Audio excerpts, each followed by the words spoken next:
Welcome to Amplify, the personal brand entrepreneur show. Today on the show, Bob is speaking with Jess Lorimer.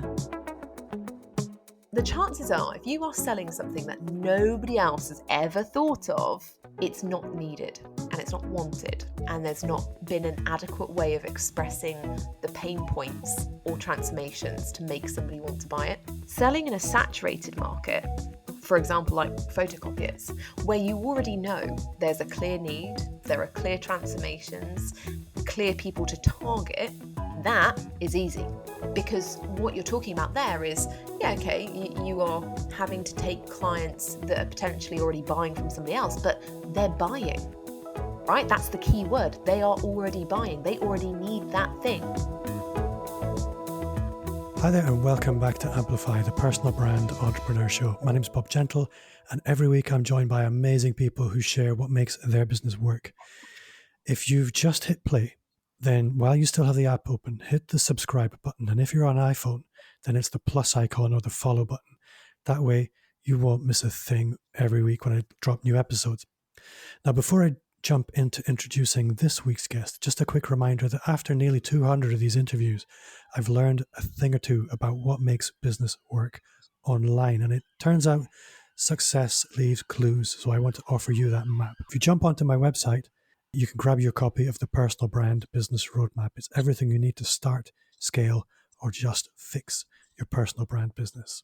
So, new year, new you. Am I right?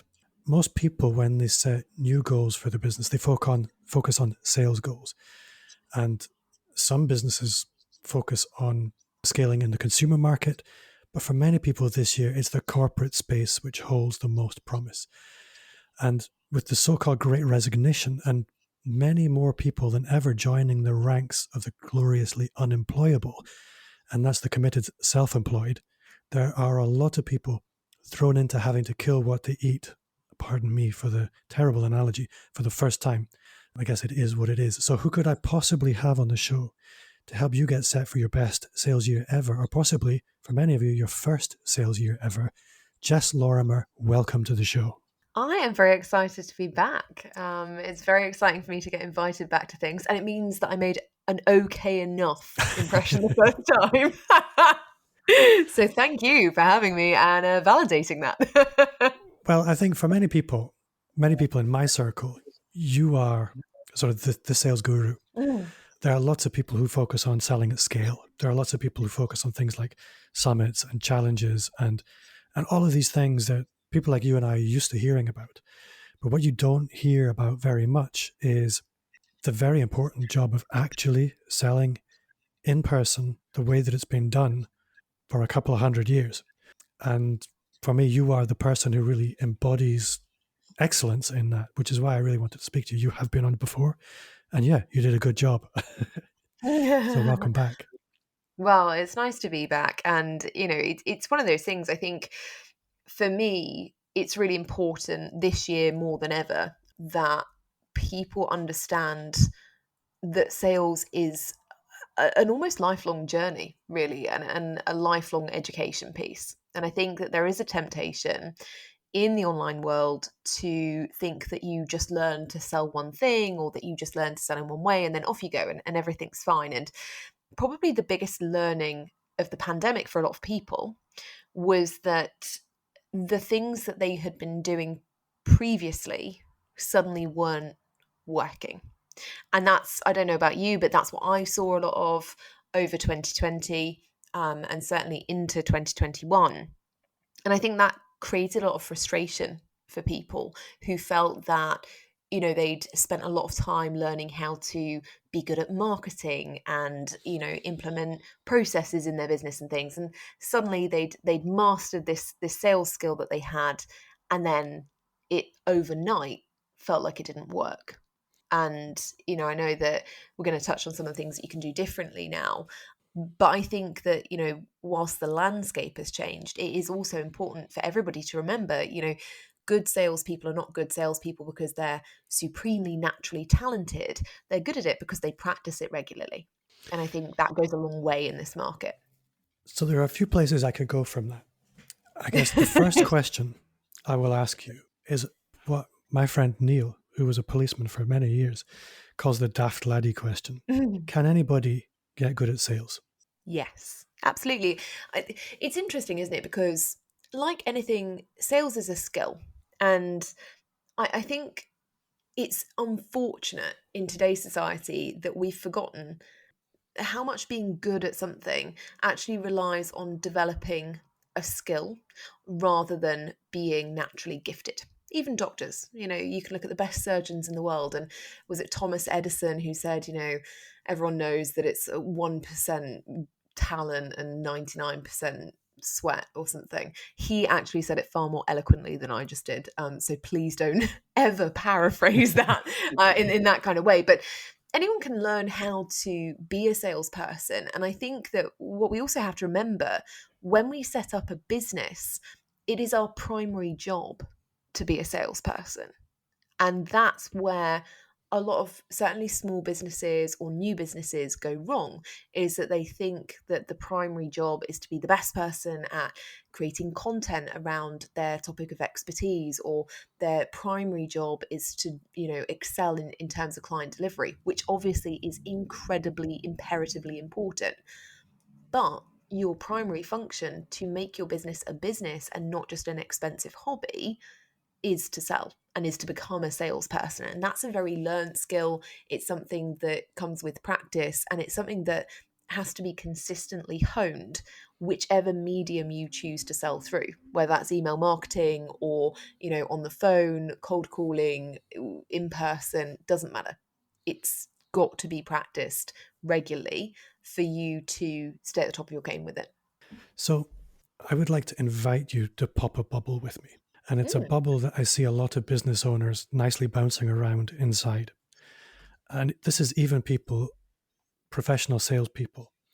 And that is that marketing can be an excuse for not having to do the hard stuff.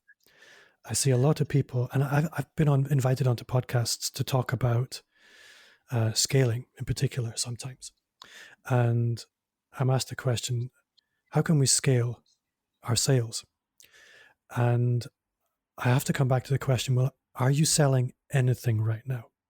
Because if you can't sell anything, how are you possibly going to scale? Before you can scale any kind of sales, doesn't matter if it's email or selling sort of from the stage or what I'll call stages rather than this stage, you're going to have to be good at taking somebody on a journey that starts from relationship through to asking a difficult question. What the bubble is that I'm inviting you to pop is the bubble that most business owners I see are quite comfortable in, which is, if I could just do enough marketing, people will come and buy my stuff without me having to offer anything, without me having to ask the difficult questions, without me having to make myself vulnerable or humble. You know what I'm talking about? I'm talking about selling. Of course. And it's actually an interesting bubble. And it's one that I talk about with clients, and certainly prospective clients, a lot, because nobody wants to sell. Nobody particularly enjoys selling unless you're a big old sales nerd like me. People will avoid asking or saying, do you want to buy this? Because it is a challenging, or it feels like a challenging conversation to have, because of the rejection that is perceived as being imminent. And the thing that I always say to people is, marketing and sales are entirely separate things. They have entirely separate purposes. However, the synergy between them, as I think it was quoted in a Harry Potter book, one cannot live without the other. Actually, definitely not a Harry Potter quote, because in obviously Harry Potter, for anyone that cares, the quote was, one cannot live while the other survives. But marketing and sales, complete opposite of that. They have to coexist, and they create this never-ending circle, essentially. So if we look at the jobs or the purposes that they actually have, marketing for most people is designed to give them leads, right? And as we all know, in order to make a sale, you have to have eyes on an offer, and specifically the right eyes on the right offer for them. And that's what makes a sale. Doesn't matter how else you do it, those are the two things you need. So if we understand that marketing and the purpose of marketing is to bring you the right eyes, what we have to understand from a sales perspective is that our job is to show up and help those right eyes make a decision about the right offer for them and to help bring them to a conclusion. So I understand exactly what you were saying there. And one of the ways that I explain this to clients is that marketing is a little bit like cultivating the ground before harvest. And the sales is really the harvest itself. You can't have one without the other. That in most businesses, if they have an issue, it's either going to be there's nobody preparing the ground, there's nobody nurturing the crop, or they have a sales issue where they're just letting the crop wither on the vine, because it can be quite challenging. The kind of person that you just described, hopefully if the recording worked properly, was where they've taken a real step backwards into just being a hunter-gatherer. They see a dinosaur on the horizon and they exploit it and they jump in and they try and kill it quickly. And yeah, nobody comes out of that looking good. It's just not the way to go about things. I think it's quite a challenge as well, because most people, I don't think anybody sets out to give a bad sales experience. And I think actually a lot of people worry so much about selling that they inadvertently make the experience awkward and make it feel uncomfortable for both themselves and the customer. And, I think what's interesting to watch is that so many people go one of two ways. Either they'll be incredibly worried about giving a poor sales experience and coming across as being sleazy and pushy, and giving the hard sell that they refuse to sell. So they'll sit, like you say, in that preparation for harvest mode, and they'll only do their marketing and they won't convert the relationship in any way, shape, or form, because they would rather somebody said to them, I really want to buy something, I'm going to make this decision, I'm going to absolve you of all responsibility almost for any kind of impact on that decision. Or you get the people who inadvertently go the other way, and they're so keen to avoid the pushy hard sell that they actually become that, and they feel like it's more transparent. So they'll sit and go, do you want this? Do you want this? Do you want this? Do you want this? And they won't actually necessarily listen to what the prospect is saying to them. So they won't hear what the real problems are or what the real transformation needs to be. And in that end, they continue to push the wrong offer because it's almost like a nervous, adrenaline fueled decision, if that makes sense. And that's what we typically see in sales. And unfortunately, because most people set out to want to give good sales experiences, and in the online space, certainly people talk a lot about building relationships. One of the things that we have to realize about building relationships is that relationships are designed to be mutually beneficial. And that's the bit that we don't discuss enough. So if you're showing up, producing content for your audience week after week after week after week, and you are never ever offering them the opportunity to buy from you, to sustain that content, to sustain their own learning, development, and growth, then actually you're not being part of a mutually beneficial relationship. You're contributing to a relationship where you overgive and then feel resentful because you are not rewarded in any way, shape, or form. So when you're working with clients, they've kind of made the decision, once we've got past your sales process and they are a client, they've made the decision they're going to sell to corporate. What are the most common mindset blockers that you find in them? It's an interesting one. So the people that I tend to work with are people who are incredibly good at what they do. So they are proficient to a level of qualification. I typically see lots of health and wellness practitioners, for example, so people who've qualified as nutritionists or fertility experts or menopause experts or whatever, and people who have worked in professional environments within their area of expertise. So project management professionals or program management professionals, people who work in operations, marketing, etc. And so it's interesting because you would think that those people, through virtue of having a qualification, would feel qualified. But actually, one of the biggest mindset blocks that we see people coming to us with is around, why would a big company buy from little old me? That's very, very typical. Why would a big corporate buy from a small business or buy from a solopreneur? So we see that quite a lot. We also see things like, would they really pay me for that?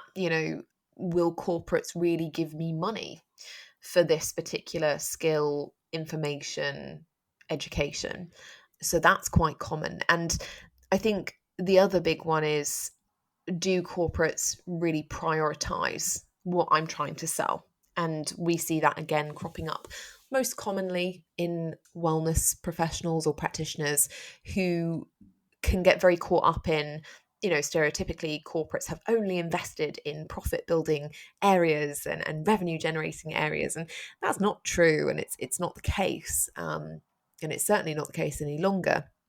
But it's a common thing that people question or use to keep themselves stuck, essentially, and stop themselves building that corporate revenue stream because they're afraid it's going to lead to more rejection.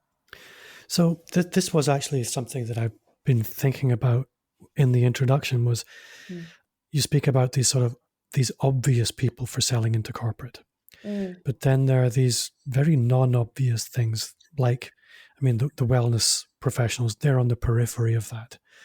But if you extend that into things like confidence coaching, or I have a friend who runs a business doing laughter yoga.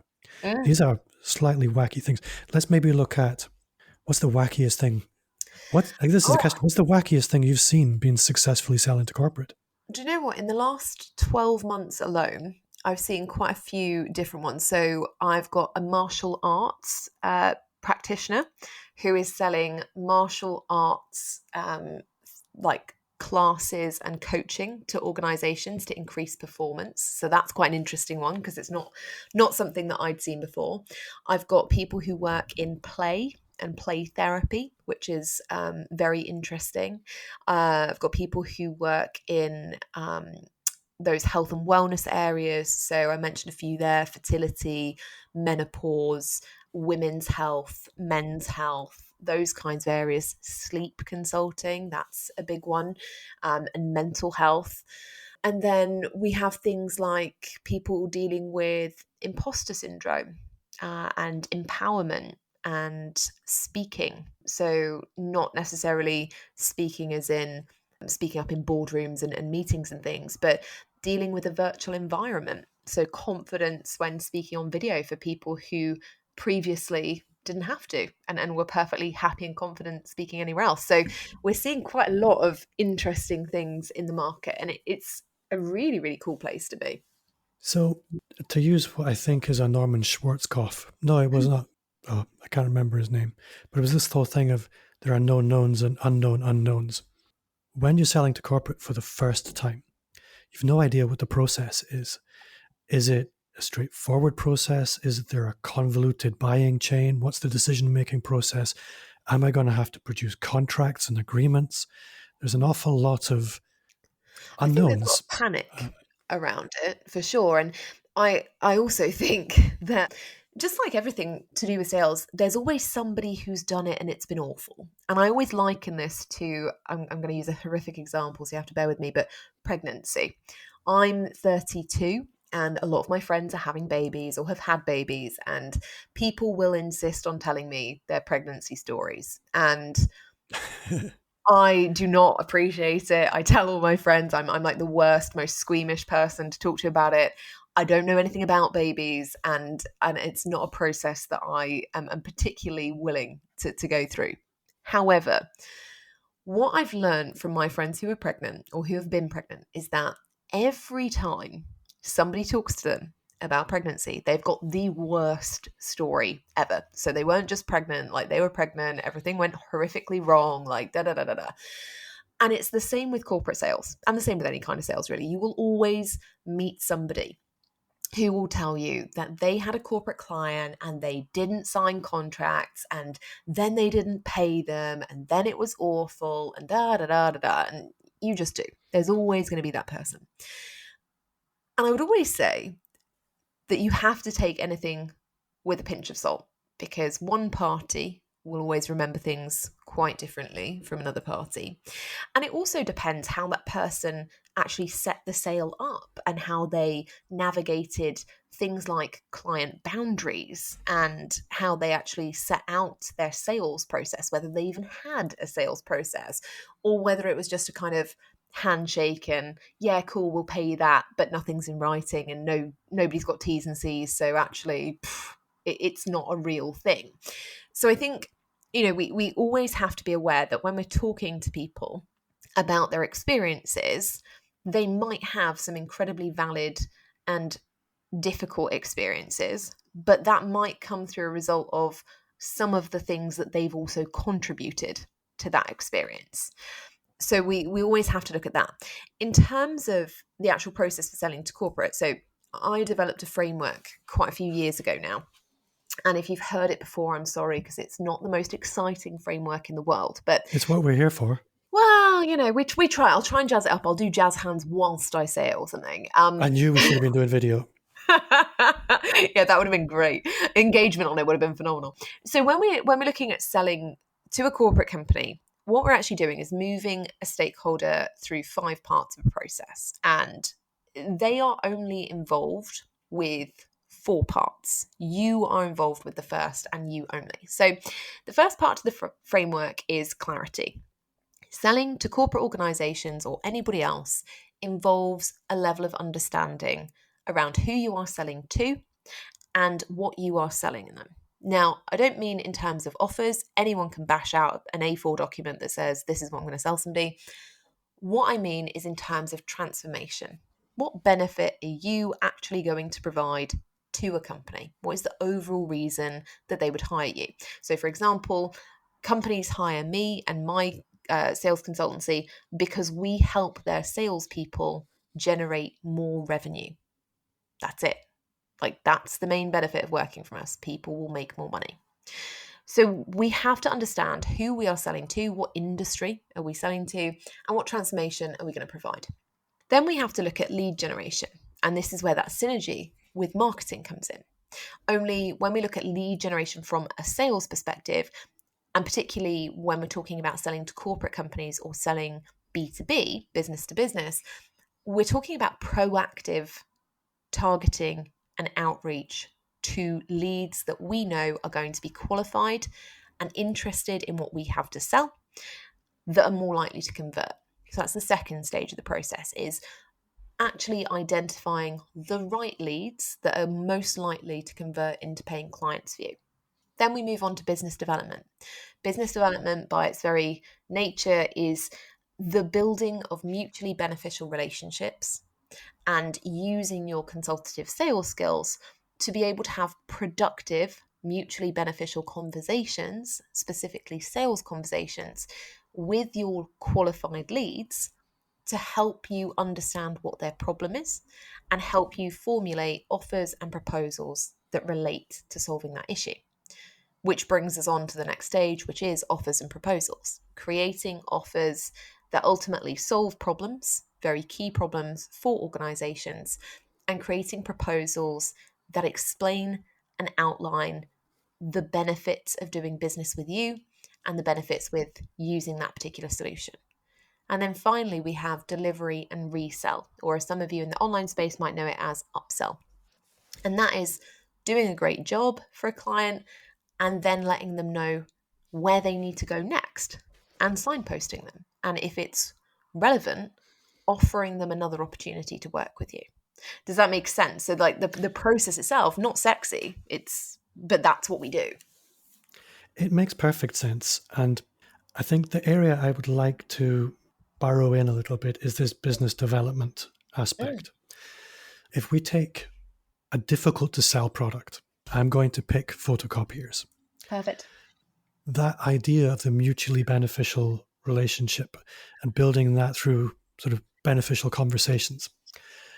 When you are selling something as highly commoditized as that, how might you approach that?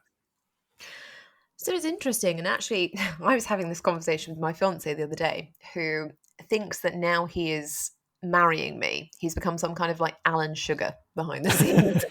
And so he sat there the other day and we were watching, oh God, I think it was The Wolf of Wall Street or something. I'd finally gotten to watch. And he says to me, he's like, oh my God, like if I was going to sell something, I'd invent something brand new that nobody else was selling. And, I'd go out and I'd make millions. And I just laughed. And once I'd stopped laughing, which was about 8 minutes later, I don't think he appreciated that. I was like, I would always rather sell in a saturated market than a blue ocean one. And he was like, why? You're so stupid. Me, the one with the sales business. And I said to him, I was like, because the chances are, if you are selling something that nobody else has ever thought of, it's not needed and it's not wanted. And there's not been an adequate way of expressing the pain points or transformations to make somebody want to buy it. And that is problematic. That's harder. Selling in a saturated market, for example, like photocopiers, where you already know there's a clear need, there are clear problems that you can solve, there are clear transformations, there are, clear people to target, that is easy. Because what you're talking about there is, you are having to take clients that are potentially already buying from somebody else, but they're buying, right? That's the key word. They are already buying. They already need that thing. So when you are selling to them, you're not selling to them based on, this is a hypothetical problem that you need to solve. You're selling to them based on, you already have this issue, but here's how we can provide a better experience, provide something that's higher tech, better quality, whatever that looks like. And you're more likely to get that decision made. When you're trying to sell something that nobody's ever heard of, that nobody really understands the problem that's being caused by it, that's a lot harder. Does that make sense? Yeah, it makes perfect sense. Stepping back to stage 2, the lead generation. I think a lot of people, they hear lead generation and they think people filled in a form. Somebody triggered a live chat. Oh, yeah. Somebody's put their hand up and said, you know what, Mr. Bob, I love what you do and I want your stuff. Please sell it to me now. You're not talking about that at all. And I think this is where, when you're in a saturated market, that being unproactive, the being passive, the sort of the hope marketing approach, it's not going to work. How do you, I guess, what's the word? How proportionate is that proactive element relative to the saturation of the market? So it's a really interesting question. And in all honesty, proactive lead generation should be part of your marketing and sales strategy, regardless of how saturated your market is, because people are not often looking and scrolling their Facebook, LinkedIn, Instagram newsfeed and thinking, oh God, I wish I could buy a photocopier today. Oh, look, here's a photocopier salesman. Let me go and buy from him just because he happens to be right. That's not what people are doing. And even if you get somebody who's particularly proactive in solving a problem, so they go onto Google and they search, can I buy a photocopier in London? They're going to get a bazillion hits and they're going to fill out a bazillion forms because they want whatever specifics they need. So they're going to look until they find that. And it's really hard to judge your business and its success by how many particularly proactive, self-aware, and intelligent stakeholders that happen to have the time on their hands to go searching for you and your product and service. That's a very hard metric. You don't know. And you will never know. And so that can be very, very frustrating for people and really disheartening, because essentially every day that you're not getting picked up on Google and getting a ton of leads, you're thinking, well, my website must be rubbish or my lead magnet is crap or whatever. And actually it could just be that the people who would be buying from you haven't got time to go out and look for you. And why should they? Like, part of our job as salespeople is making somebody's life easier. and giving them all the information and helping them to self-identify, do they even have this problem or not? And if they do they want to buy this thing that's going to help them or not? Would they rather have the consequences of whatever leaving that thing is going to happen? So proactive outreach is integral, regardless of how saturated your market is. Having said that, if you work in a saturated market, and I do, sales arguably is one of the most saturated market in the world, and we, specialize in working with sports firms. So everyone and their dog wants to work with a sports firm. It's very, it's seen as a very sexy industry. My clients are getting called all the time by other salespeople, and I admire them.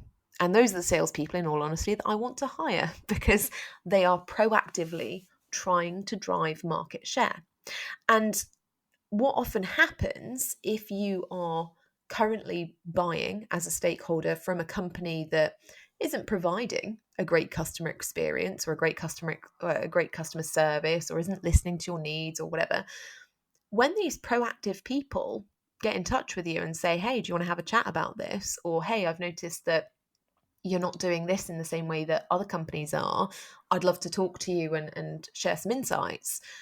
They're thinking, this person is smart enough to realize that we might have a problem, keen enough to identify us as an organization they might want to support in some way, and proactive enough to try and be cultivating and building a relationship that's going to be mutually beneficial.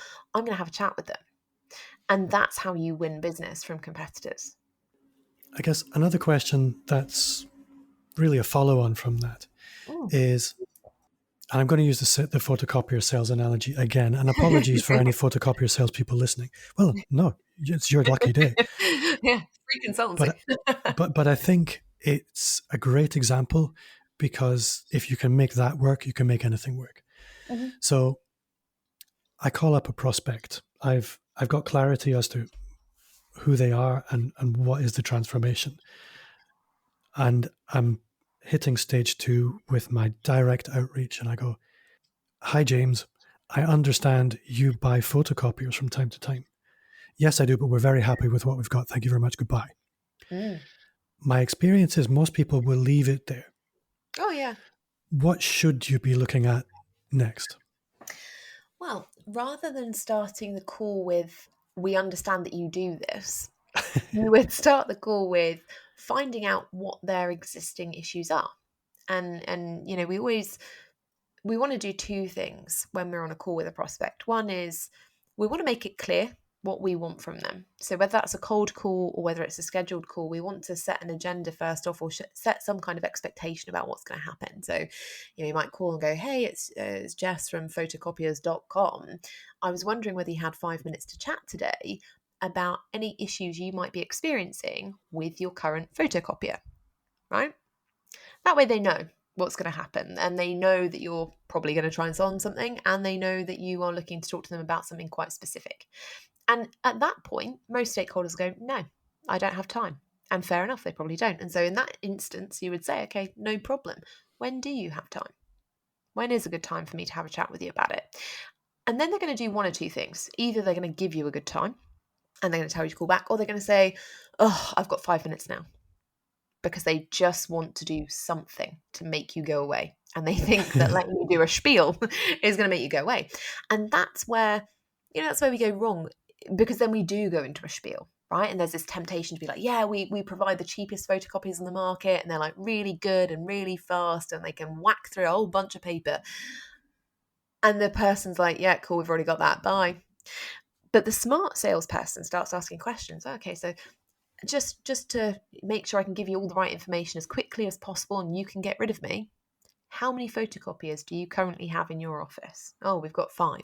And out of interest, how many of those photocopiers break down within a 3-month period? Oh, 1. Oh, okay, and it happens quite regularly. I imagine that must be quite frustrating. Yeah, it's really annoying because X, Y, and Z happens. Oh, and what's your current supplier doing about that? Well, nothing. We keep calling, but we always get chucked on hold. Da da da da da. Do you see what I mean? So you open up. What are the problems? And you go, oh, that must be really frustrating for you. Would you ever consider switching suppliers to somebody, to a supplier that you could contact via live chat, for example, so you could get an immediate response. Well, our contract doesn't come up for another 3 months, but yeah, I guess we would. And are you responsible for that? Do you see? And you move them through the information and question cycle so you can find out what problems do they have? Do they even want it solved? How much money have they got to solve it? What kind of time frame are they looking to solve that problem in? Does that all make sense? So we're never selling them anything. We're just asking them questions to find out whether they have a problem that we can actually fix. And if they do, that's when we say something like, okay, well, would you like me to tell you how we deal with our customers or how we could help you to solve that problem? I think I'm really glad you went that direction, because the truth is, a sales conversation from beginning to end is a very simple thing. And it's only going to go in a limited number of directions. And if you're prepared for those directions, it's very easy to have the conversations.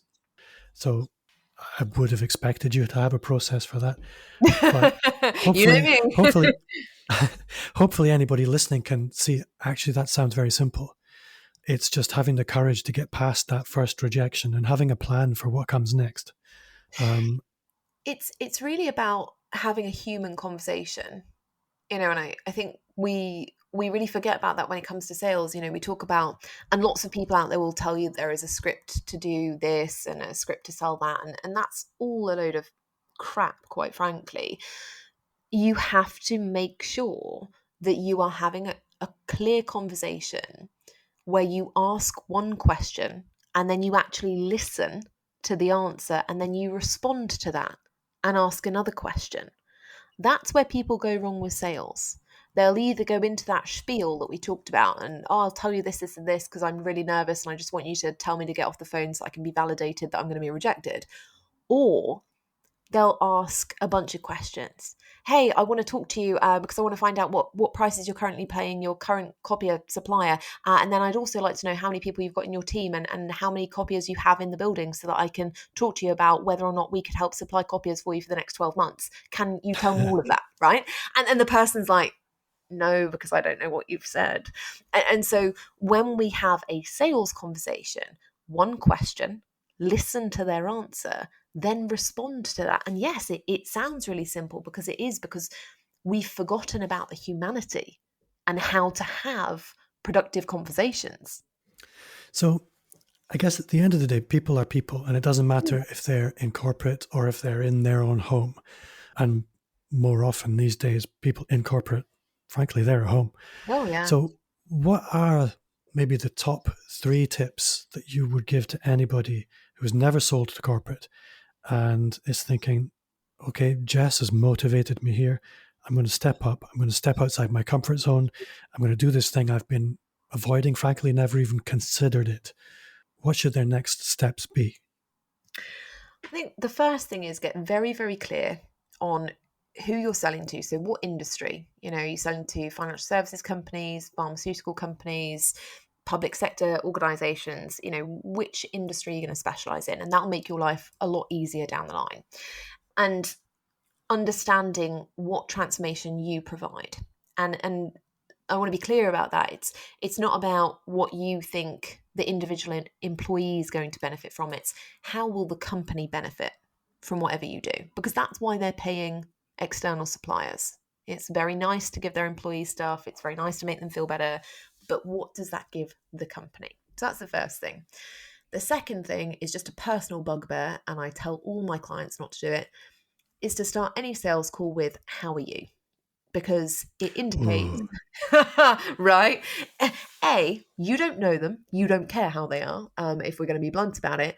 B, it takes up an awful lot of time because that person is then frantically trying to think about things that they can, share with you. And on a good day, they'll be like, yeah, fine, thanks. And on a bad day, they'll be like, oh my God, this happened, this happened, this happened. And before you know it, 25 minutes are gone and your sales call is over and you haven't done anything.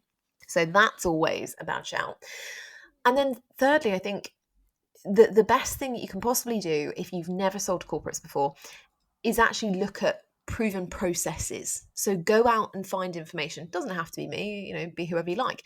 Just make sure that you're looking at qualified resources, right? So not somebody who sat on Facebook like, oh, I was once a buyer or a procurement person in a corporate firm, and now I'm going to teach people how to sell to corporates, because they've got no actual sales experience.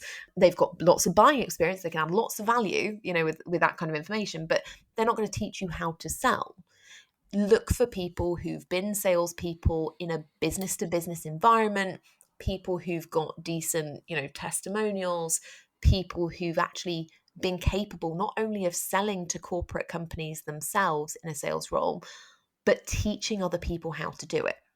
Because that's the big discrepancy that we see a lot in the online space, is that we buy from people because they've done it, not because they're good at teaching how to do it. And so when you're looking for information, especially as somebody who's new or looking to do something completely different, go and find qualified information from somebody who's a qualified teacher of that, not somebody who's just good at it. The ideal is finding somebody who's both, but like, if all else fails, find the person who's good at teaching. That's what you want. So my very good friend, Andy Storch, is a client of yours. Yes. Love Andy. And I know he's doing extremely well. I guess where I'm leading with this is I've seen the transformation in Andy's business over the last couple of years. Mm-hmm. But I'd be keen to hear from you. Why is it worth it? What sort of transformation stories, focusing on the transformation, so to speak? You know where I'm going with this. Do you have any really good stories of people who were doing okay, but when they took that step to focus in on corporate, even in a little bit, the difference that can make? I know literally, and I'm very fortunate. I've been in the space a very long time. So I've had my own business, and I've been teaching since 2014, which makes me a veritable dinosaur in the online space, let alone the online sales space. And so I'm fortunate to have worked with, literally thousands of entrepreneurs, and that's been amazing. But there are a few standouts. So one is actually a good friend of Andy's, and who was also in my mastermind and in some of my current programs. I keep joking that, she doesn't fire me. And her name is Julie Dennis, and she's amazing. And Julie sells menopause in the workplace strategies for corporate organizations, specifically financial services, corporate organizations, so banks, wealth management firms, asset management firms, etc. Julie came to me in December 2018, and she sent me a message, and she did a whole talk on this at an event I ran, so I feel okay to share it. But she did a whole talk about the fact that she came to me in December 2018 with a message that said, I'm done. My business cannot continue running the way it is. And at that time, she'd been, for about 2 years, I think, trying to sell menopause services to individual women, so B2C, business to consumer. And she'd had a Facebook group, and she'd done all the challenges and all this kind of thing. And she was just like, I cannot sell one-to-one services anymore, because people just don't want to spend the money on themselves. And she said, I want to work with you. This is my kind of, really, I'm going to go hard or go home on my business. And what do you think I should do? And so within 6 weeks, we had her shut down her Facebook group, get rid of her entire business to consumer email list, which she was terrified about. She'd spent, years building, and rightly so. And we got her onto LinkedIn and selling to corporates. And for the last 2 years, she's been fully booked. And she has spoken on and chaired panels for organizations like Coca-Cola, the House of Lords. She's championed menopause policy for government organizations. She's been responsible for some of the world's largest financial services organizations implementing and educating their employees around menopause awareness, training, and menopause in the workplace. And Julie also takes 6 or 7 weeks holiday every year. So she's one of my favorite people, because she's always like, oh yeah, I'm in Iceland this week, or I'm going off to Portugal for a couple of weeks, or whatever. Less so with COVID, but still. But she religiously takes this, holiday time. And I think people don't see that, with people who work with corporates that often. They think that, it's going to be like an employee driven mentality. And she's a really good example of why that isn't the case. We also had a lady who stands out a lady called Ashanti, who actually did an interview on my podcast recently. And I didn't know it, but at the time that she signed up for my program in April 2020, she was sleeping on a friend's couch. Like, she had lost her business previously because she was running an in-person, like, cafe type business. And when the pandemic hit, that went overnight. And she is an amazing, incredibly resilient woman. And she actually started using her skills in the areas that she developed over the pandemic around diversity, equity, and inclusion, specifically around challenging conversations around race, to support organizations. And she crossed a huge, huge financial milestone. She generated multi six figures in 12 months. And that's huge. You know, that's not something that everybody does. And, you know, she did it, yes, by working her socks off. Like, she took everything that I said, and she's one of the only people that I think has ever worked with me that has literally done every single thing I've ever said. But to go in that short space of time from sleeping on a friend's sofa to actually using her skills and pushing forward, you know, with lead generation and having those confident business development conversations, to selling multi six figures of services in 1 year, that's huge, you know. Yeah, that's life-changing. That's the important thing. I mean, it really is life-changing. And I think what I would want anybody listening to understand is, you can hear things like six figures, and when we talk about selling, it can very quickly start to sound potentially quite dirty. Scamming, yeah. But business is essentially very simple. It's about a value exchange. You have something that is of genuine value. It's literally magical to the right person. And then you have other people out there who desperately need that magic that you have. And if you bring the two together, that's where the value is unlocked and somebody gets paid. That's one of the most wonderful things in the world, if you can get that alignment right. And I think that's one of the best things about selling when it's done well, is it's about connecting the things that are sorely needed with the people who desperately need them.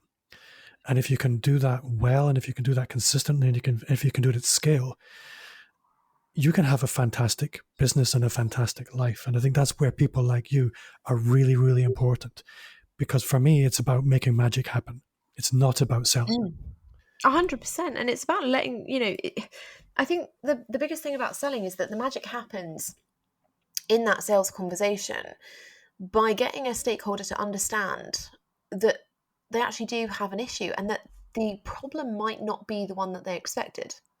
You know, I think a lot of the time we will let stakeholders tell us what they think the issue is, and we'll believe that. And you know, with the best will in the world, they're not always correct. A lot of the time they're not correct, because they are paid to do a very specific job, and they do that really well. If they could diagnose every other issue, they'd, you know, be a miracle worker.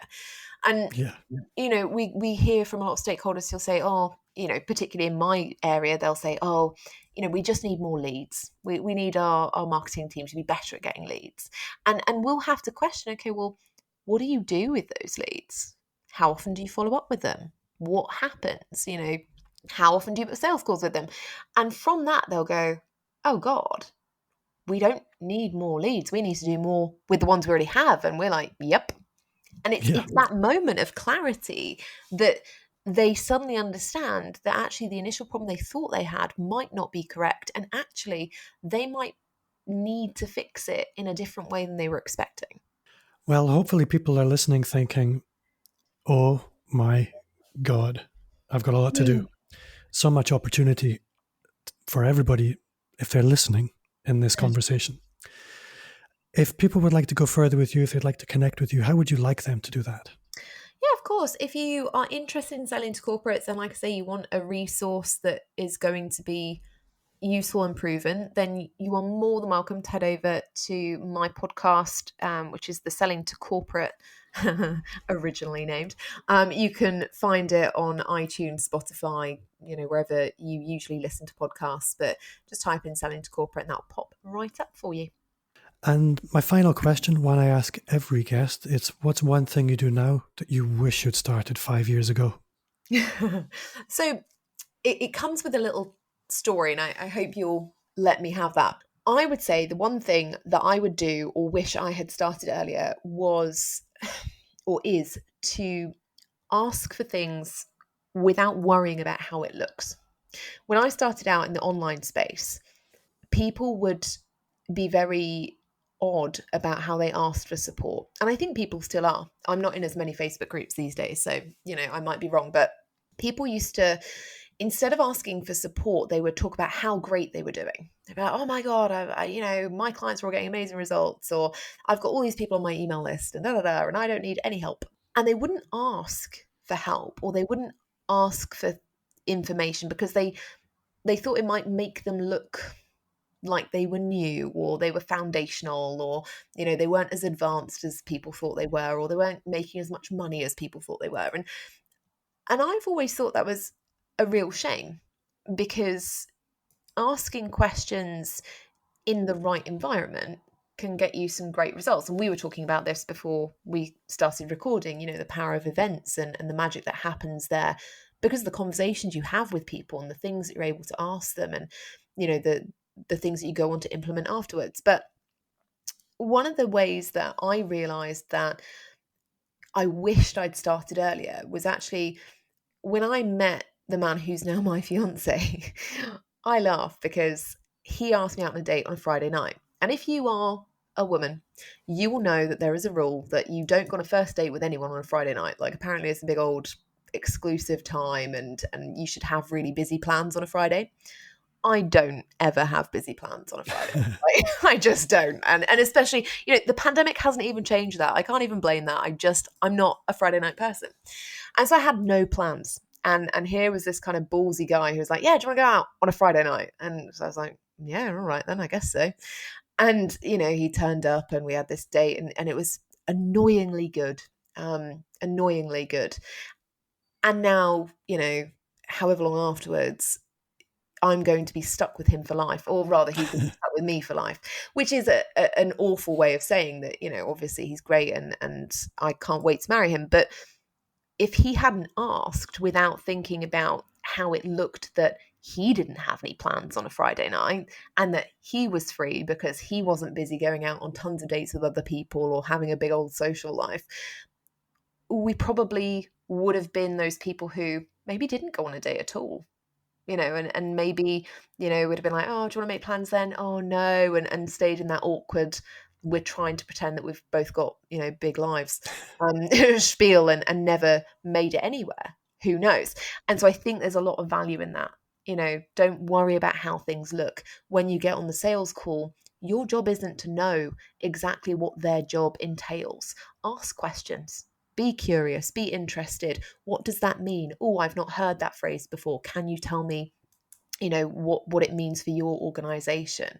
Oh, other companies, think about it in this way. Can you tell me what your company thinks about that or how it deals with it?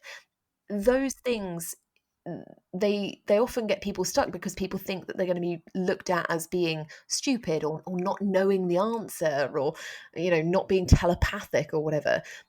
But it's so valuable to just ask and not care about who's looking at it and what they might think of you, because you get so much more information and people really respect you for trying to understand something that is new or complex, or that actually they just want to feel is being treated differently and not just as a number. I think that's one of the best answers I've ever had. Questions are everything. If you don't have questions, you're really not trying. And I think, nobody's going to move forward without questions. Jess Lorimer, thank you so much for being such a great guest. I have had great fun with you. I've learned so much. I'm going to have a good long look in a dark room at what I'm doing. Well, that's always a nice way to start the new year. Hopefully the listener will too. to the listener, I hope you've enjoyed this week's show. And yeah, if you want to make sure you don't miss more magic like this every week, then don't forget to subscribe. Or if you're listening on Apple Podcasts, use the new follow button. If you'd like to work with me on your own personal brand business journey, whatever stage you're at, then just email bob@amplifyme.agency and we'll find a way to make that happen. Don't forget as well, you can join the Amplify Personal Brand Business Dojo Facebook community for free. Sorry, Jess, you probably don't like the word free, but just head to amplifyme.agency/insiders and welcome to the family. Jess Lorimer, thank you for your time, and to you for listening, thank you. Bye-bye. Before I go, just a quick reminder to subscribe and join our Facebook group. You'll find a link in the show notes or visit amplifyme.fm/insiders. Also, connect with me wherever you hang out. You'll find me on all the social platforms at Bob Gentle. If you enjoyed the show, then I would love a 5-star review on Apple Podcasts. It would make my day. And if you shared the show with a friend, you would literally make my golden list. My name's Bob Gentle. Thanks to you for listening, and I'll see you next week.